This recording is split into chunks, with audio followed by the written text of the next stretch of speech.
요한계시록 8장 10절에서 13절 말씀을 통해서 셋째 나팔과 넷째 나팔이라는 제목으로 하나님 말씀 함께 나누겠습니다.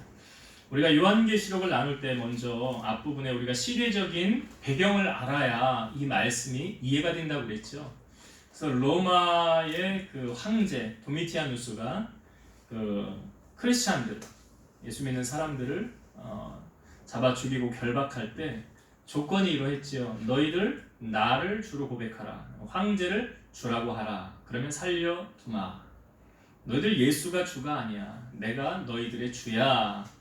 그 말 한마디면 살아나는데 그 말을 못해서 핍박을 당하고 땅속으로 들어가고 신앙을 지키기 위해서 그런 고난을 당한 그 사람들이 크리스찬들이었죠. 그래서 이 요한계시록은 당시의 시대적인 상황 속에 고난당한 그 크리스찬들을 위로해주기 위해서 쓴 글이다라는 거죠. 계시록이 무서운 글이고 재앙이 임하는 아주 대환란에 대해서 우리에게 기록하고 그런 아주 사람을 이렇게 궁지로 몰아넣어서 너 이거 아니면 너 여기서 헤어나올 수 없어. 마치 이단들이 많이 그렇게 하죠. 너 이거 안 믿으면 큰일 난다고. 우리가 믿는 이거 안 믿으면 큰일 난다고. 잘못된 거죠. 그러니까 요한계시록은 당시 핍박을 당하는 성도들에게 소망을 주고 위로를 주기 위해서 기록한 글인데 그 요한계시록을 기록한 문학적인 특징은 묵시문학이라고 그랬죠. 그래서 상징이 많고 우리가 이렇게 다 헤아리지 못하면 이 문자의 의미를 알 수 없으면 해석할 수 없는 그런 상징적인 글이 요한계시록에 많이 기록되어져 있다고 그랬습니다. 그럴 수밖에 없는 것이 암묵적으로 메시지를 전해야 했기 때문에 그렇죠. 우리나라도 일제 치하에 있을 때 어려움 당할 때 그 소통을 할 때 일본인은 모르는 조선인만 한국 사람만 알 수 있는 그런 문자와 글로 내통을 하고 이렇게 한 적이 있지 않습니까? 당시 상황이 그러했다는 거죠. 그런 시대적인 배경을 우리가 살펴보면서 이 말씀을 이해해야 쉽게 이해가 될 수 있습니다. 오늘 이제 셋째 나팔과 넷째 나팔의 의미를 함께 살펴보려고 하는데요. 먼저 우리가 10절 말씀 한번 다시 볼게요. 10절 셋째 천사가 나팔을 부니 횃불같이 타는 큰 별이 하늘에서 떨어져 강들의 3분의 1과 여러 물샘에 떨어지니. 셋째 천사가 나팔을 부니까 나타난 현상이 무엇이었습니까? 횃불같이 타는 큰 별이 하늘에서 떨어졌더라. 별이 하늘에서 떨어지는 것. 우리 별똥별 떨어진다고 그러나요? 그걸 보면서 소원을 빌면 이루어진다고 그러나요? 성경에 지금 천사가 나팔을 부니까 큰 별이 하늘에서 떨어지더라. 자, 이것이 보여주는 메시지 의미는 무엇입니까? 인간들에게 임할 고난과 심판에 대한 예언을 떨어지는 별로서 상징으로 우리에게 보여지는 것이죠. 이 큰 별이 어디에 떨어진대요? 물에 떨어져서 물을 오염시킨다. 그래서 11절의 말씀에 보니까 이 별 이름은 쓴쑥이라 그러죠. 쓴쑥이라. 그래서 물의 3분의 1이 쓴쑥이 되면 그 물이 쓴물이 되어 많은 사람이 죽더라. 이 쓴쑥이라는 것은 아주 쓴 그 풀 같은 것을 말하는데 이게 사막에서 자라는 이 풀의 이름이라고 그래요. 아주 쓴 식물의 이름이 쑥이라고 하는데 그러니까 아주 쓴 물풀을 뜻한다고 합니다. 그러니까 아주 물이 사람들이 마시던 물, 그 물 없으면 살 수 없잖아요. 그런데 그 물이 이제 별이 떨어지게 되므로 큰 별이 떨어져서 그 물이 쓴 물이 되었더라라는 거죠. 이 말씀은 마치 이 나팔 속에 나오는 재앙은 특별히 그 이스라엘 백성들이 출애굽하기 전에 10가지 재앙을 당할 때 비슷하게 대조를 해서 우리에게 보여주고 있는데 이 셋째 천사가 나팔을 불었을 때 물이 쓴물이 되었던 것은 모세가 첫 번째로 행하였던 그 재앙이 무엇이었습니까? 애굽에 가서 말. 물이 피가 되는 거였죠. 예, 물이 피가 되는 거였어요. 그러니까 그 재앙하고 비슷하게 연결이 되어져 있죠. 우리가 보는 이 요한계시록은 신약의 마지막 부분의 말씀이에요. 그러면 이 신약은 구약하고 연결이 되어져 있죠. 말씀이 다 아구가 맞아요. 짝이 있어요.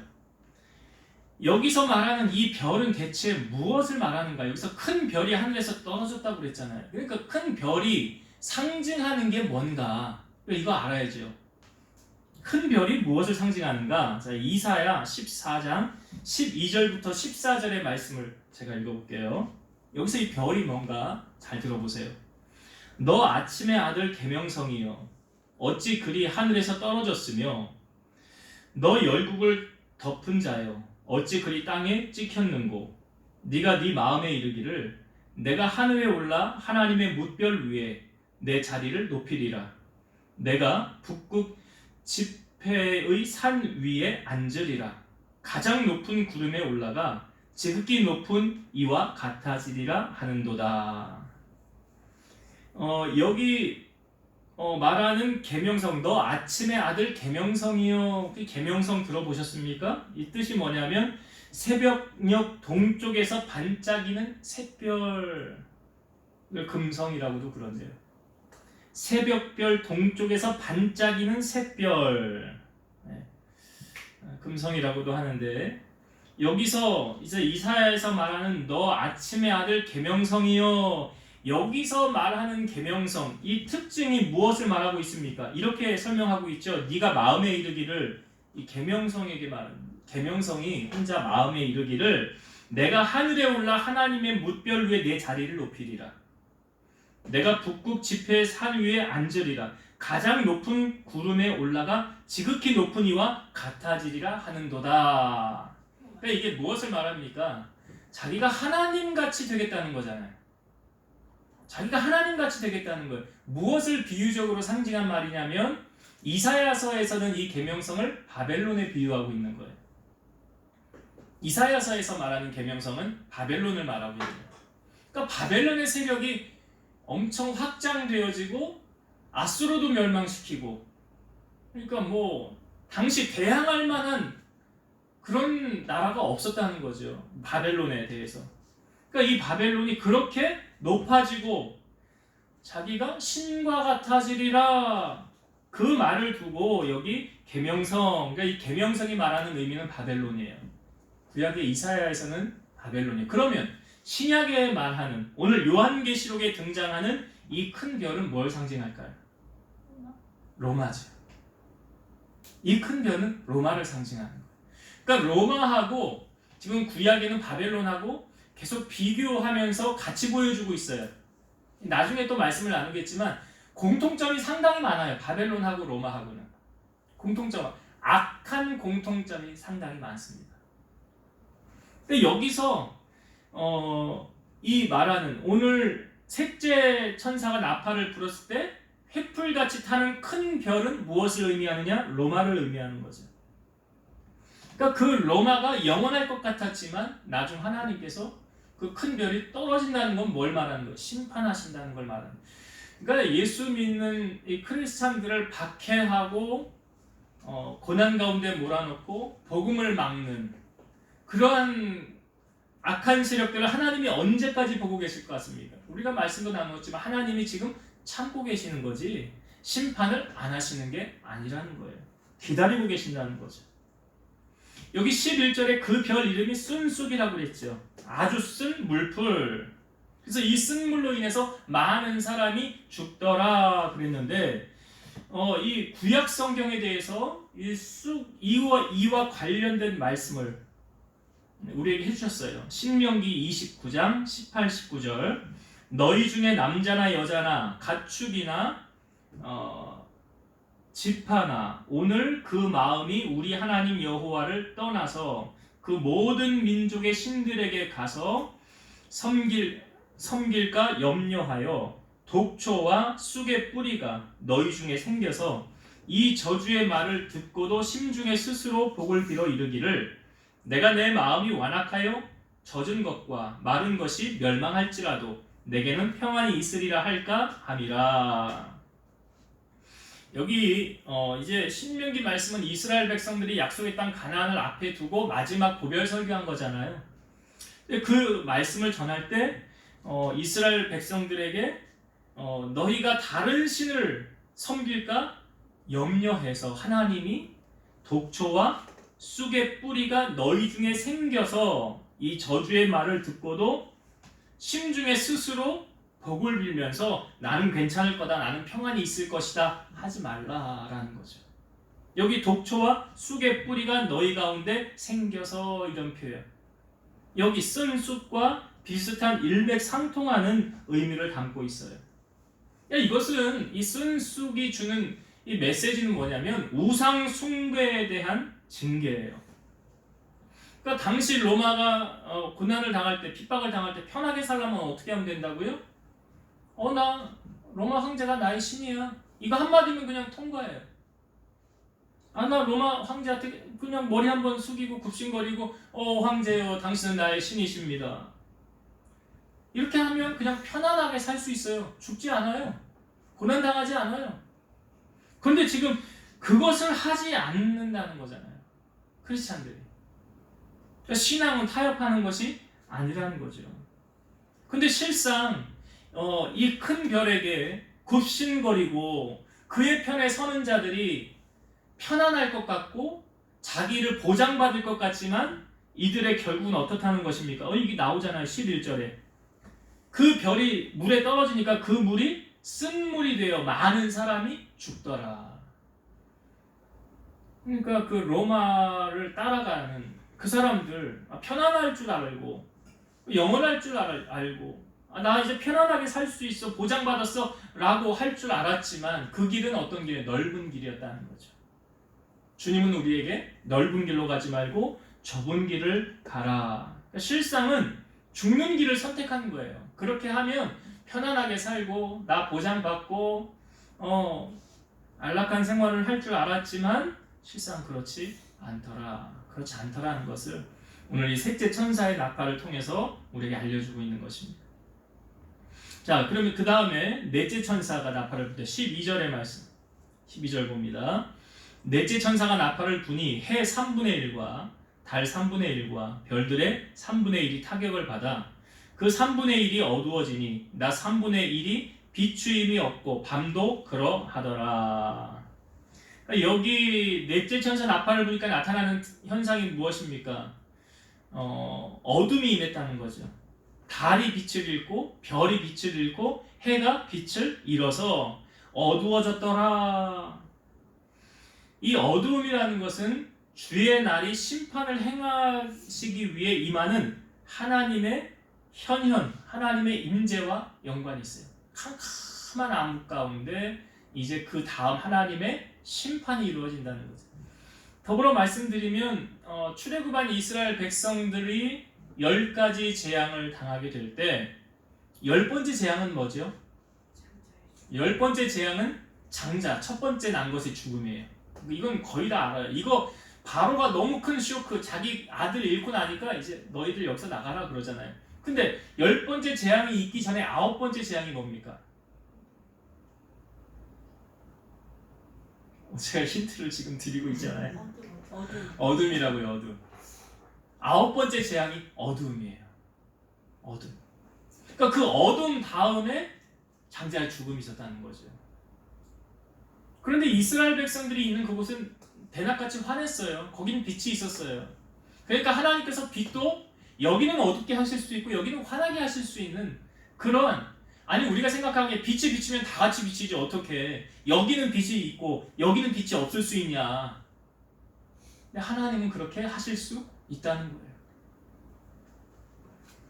그러니까 이 어둠이 임했다는 것은 이제 조금 뒤에 하나님의 뭐가 있어요? 심판이 임할 날이 멀지 않았다라는 것을 알려주고 있어요. 그러니까 여기 지금 나팔을 불 때 우리가 앞에 이인을 살펴보았고 지금 나팔을 불고 그 다음에 대접재앙이 나오는데 이 대상이, 그러니까 가르치는 대상이, 비유가 이 나중에 나팔은 거의 모든 대상을 다 가리키고 있고 지금 인대양 대접은 모든 대상. 지금 나팔은 여기 대상이 3분의 1 이렇게 나오잖아요. 3분의 1이 어두워졌더라. 그러니까 아직 완전한 하나님의 심판이 아니라 조금 시간을 두고 유보하고 계신다는 것을 알려주고 있죠. 이사야 13장 9절에서 10절 보면 보라 여호와의 날 곧 잔혹히 분냄과 맹렬히 노하는 날이 이르러 땅을 황폐하게 하며 그 중에서 죄인들을 멸하리니 하늘의 별들과 별 무리가 그 빛을 내지 아니하며 해가 돌아도 어두우며 달이 그 빛을 비추지 아니할 것이로다. 해가 돌아도 어두우며 달이 그 빛을 비추지 아니할 것이로다. 그러니까 여기 하늘의 별들과 별 무리가 빛을 내지 아니한다 그러잖아요. 언제요? 여호와의 날에, 하나님의 잔혹히 분냄과 맹렬히 노하는 날에 이르를 때 빛을 잃는다 그랬어요. 그렇게 이제 넷째 천사가 나팔을 부니 흑암이 임함으로 말미암아 온 세상이 캄캄하게 될 것이다 라는 넷째 천사의 나팔이 있었고요. 마지막 절인 13절의 말씀을 읽어봅니다. 13절 내가 또 보고 들으니 공중에 날아가는 독수리가 큰 소리로 이르되 땅에 사는 자들에게 화가 있으리니 이는 새 천사들이 불어야 할 나팔 소리가 남아 있음이로다 하더라. 공중에 독수리가 날아가면서 큰 소리로 말했다는 거죠. 화가 있으랴. 왜 3번 화가 있다고 말합니까? 아직 넷째 나팔까지 불었으니까 5, 6, 7째 나팔이 남아 있다는 거죠. 여기서 독수리는 하나님의 명령을 전달하거나 수행하는 사자의 역할을 하고 있습니다. 그러니까 이 독수리의 선포로 말미암아 이제 하나님께서 이후에 행하실 강력하고 참혹한 심판에 대해서 선포하는 것인데요. 그래서 주목할 말씀은 이 심판은 누구에게 임하느냐라는 거예요.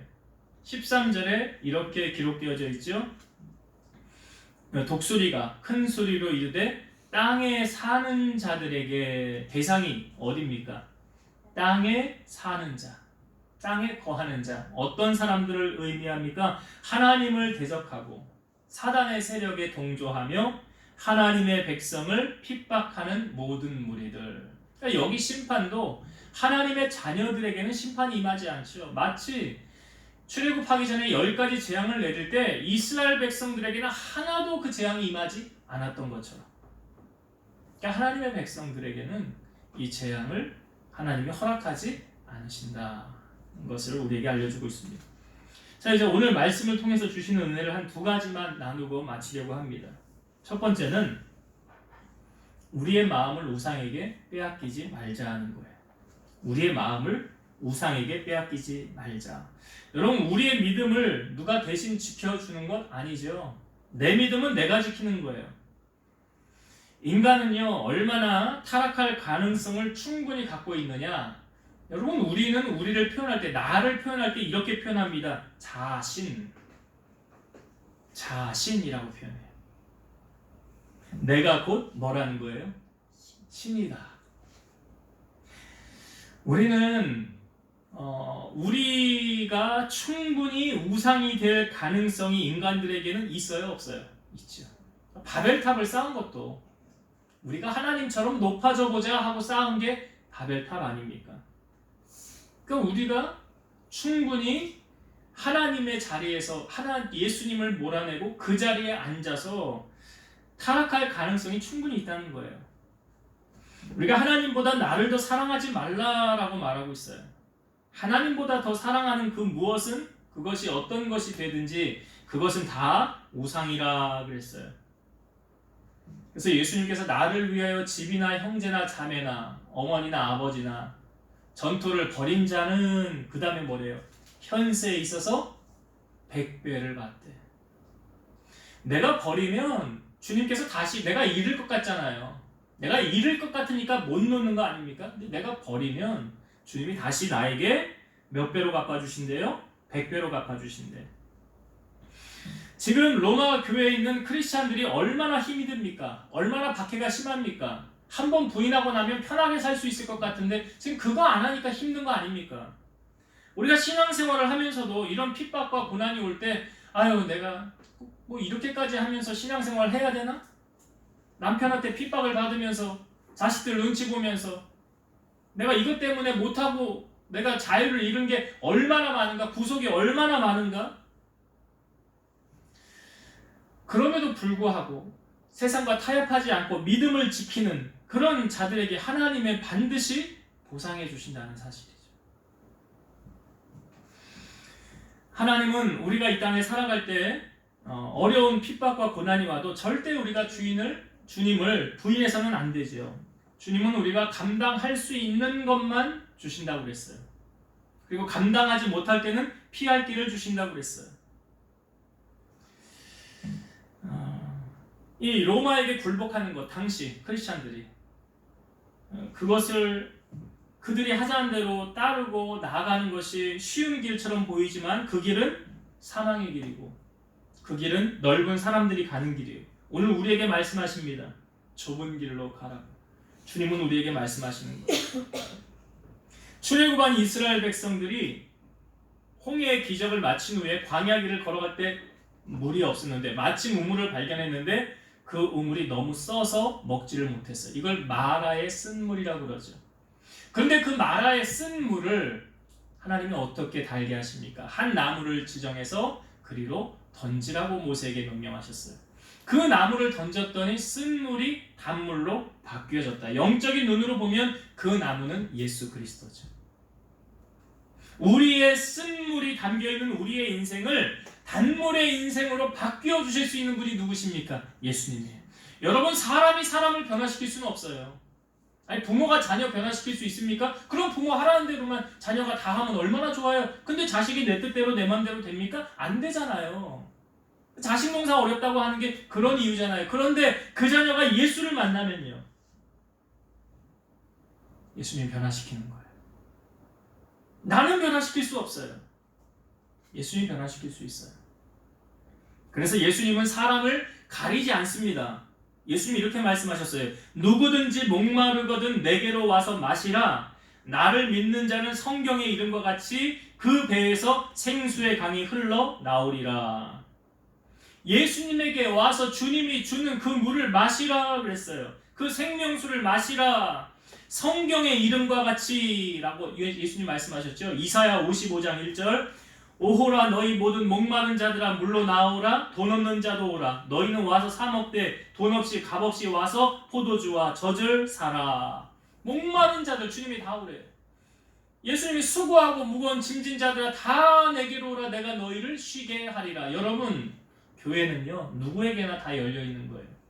당신은 죄 많이 져서 안 됩니다. 당신은 세상에서 나쁜 짓 많이 해서 교회에 올 수 없습니다. 그런 교회 없어요. 교회는 누구나 다 올 수 있는 곳이에요. 주님은 문 열고 기다리시는 거예요. 그래서 우리가 포도나무 대신 예수님 옆에 붙어 있을 때 우린 마른 장작이 되어지지 않는 거예요. 가지 옆에 떨어져 있으면 말라서 죽습니다. 그러면 이거는 땔감으로밖에 쓸 것이 없어요. 나무 옆에 붙어 있어야 열매를 맺는다는 사실이에요. 오늘 우리가 이 험한 세상 승리하는 비결이 무엇입니까? 예수님 옆에 딱 붙어 있어야 되는 거예요. 말씀 옆에 붙어 있어야 되는 거예요. 하나님의 능력을 공급받아야 되는 거예요. 그 뿌리로부터 올라오는 그 진액을 우리가 먹어야 우리가 이 험한 세상 승리할 수 있고 열매 맺을 수 있다는 사실. 그래서 여러분 꼭 세상의 마음 빼앗기지 마시고 편한 길을 가려고 하지 마시고 십자가의 길 가시고 주님 옆에 붙어있는 우리 성도님 되시기를 주의 이름으로 축원드립니다. 두 번째 나누고 싶은 은혜는 빛은 어둠을 물리치고 승리한다는 것입니다. 빛은 어둠을 물리치고 승리한다. 지금 넷째 천사가 나팔을 부니까 나타나는 현상이 무엇이었습니까? 빛이 없어졌어요. 빛을 잃었더라. 이 성경이 말하는 흑암은 주님의 심판의 전조 형상인데 이 어둠은 누구에게 임하는 것이었습니까? 이 13절의 말씀에 나오지만 땅에 사는 자들에게 임하는 화예요.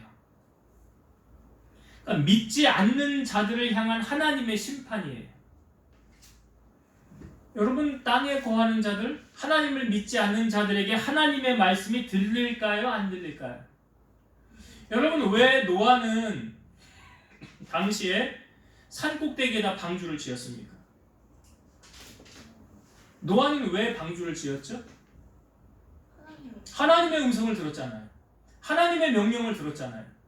그러니까 노아는 방주를 지은 거예요. 그런데 노아를 제외한, 노아의 식구를 제외한 나머지 사람들에게는 하나님의 음성이 들렸어요? 안 들렸어요? 만약에 들렸다고 한다면 너 빨리 방주로 들어가라 했겠지요. 그러면 방주에 탔겠지요. 그 사람은 하나님의 말씀을 들었으면. 하나님의 말씀을 못 들은 거예요. 여러분, 하나님의 말씀이 들리지 않는 것이 바로 흑암의 전조 현상이에요. 아모스 8장 9절에서 11절, 주 여호와의 말씀이니라. 그날에 내가 해를 대낮에 지게 하며 백주의 땅을 캄캄하게 하며 너희 절기를 애통으로 너희 모든 노래를 애곡으로 변하게 하며 모든 사람에게 붉은 배로 허리를 동이게 하며 모든 머리를 대머리가 되게 하며 독자의 죽음으로 말미암아 애통하게 하듯 하며 결국은 곤고한 날과 같게 하리라. 주 여호와의 말씀이니라. 보라, 날이 이를지라. 내가 기근을 땅에 보내리니 양식이 없어 주림이 아니요 물이 없어 가람이 아니요 여호와의 말씀을 듣지 못한 기갈이라. 하나님의 말씀이 들리지 않음으로 말미암은 기근. 우리가 하나님의 자녀로서 여러분 말씀에 충만해야 하는 이유는 내가 말씀에 충만하면 나에게 빛이 임하는 거예요. 주님의 빛이 내게 비추는 거예요. 그러면 그 빛이 가면 어둠은 어떻게 될까요? 물러가게 되는 거예요. 그래서 하나님의 자녀, 성령 충만한 사람이 가면 어둠은 떠나가게 돼 있어요. 빛과 어둠은 공존할 수가 없기 때문에 그렇습니다. 에베소서 5장 8절과 9절, 너희가 전에는 어둠이더니 이제는 주 안에서 빛이라. 빛의 자녀들처럼 행하라. 빛의 열매는 모든 착함과 의로움과 진실함에 있느니라. 우리가 예수를 믿기 전에는 어둠이었는데요, 주님을 나의 구주로 모신 이후로부터 빛 되신 주님이 내 안에 계심으로 말미암아 우리가 어둠이 떠나가고 우리 안에 빛이 임재하게 되는 거예요. 그래서 빛이 가면 어둠은 떠나가게 되는데 빛의 열매는 뭐래요? 착함과 의로움과 진실함이니라.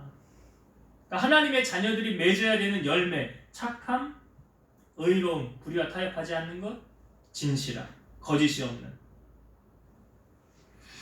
여러분, 어둠 가운데 있는 형제 자매들을 바라보면서 우리가 어떤 마음 자세를 가져야 되느냐? 방관하지 말라라고 말하고 있어요. 에베소서 5장 13절. 그러나 책망을 받는 모든 것은 빛으로 말미암아 드러나나니 드러나는 것마다 빛이니라. 어둠 가운데 있는 자녀를 책망하면 그 책망으로 말미암아 어둠이 떠나가고 빛이 임한다는 거예요.